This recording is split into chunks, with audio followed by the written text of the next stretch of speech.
என்ன கோடு உள்ள 10 நோட்டு இருக்கு. 2 பிரின்சிபல் சரியா? தேங்க்ஸ் மாமா. Thank you. முதல்ல யூனிஃபார்ம் வாங்கிக்கோ பாப்பா. வாங்கிக்கோமா அப்புறம் இடையில ஒரு செட் வாங்கிக்கோ. என்னம்மா எல்லாமே 6 மாசம் ஆகுது. எடுத்துங்க. தோசை கடையா? ஆமா. இந்தாங்க. பதிவு வச்சுக்கோங்க. வாங்கி வச்சுக்கோங்க. என்னம்மா?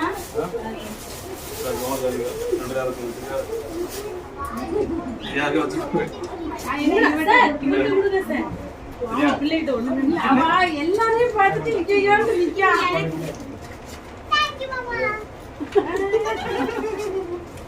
அடுத்து வரும்போதுனா அடுத்து நல்லா இருக்கு. என்ன தங்கமே உனக்கு ஒரு நோட்டு கொடுக்கலையா சாமி? உனக்கு தான் 5 நோட்டு தானே? நம்ம இவளுக்கு 5 கேட்காங்க.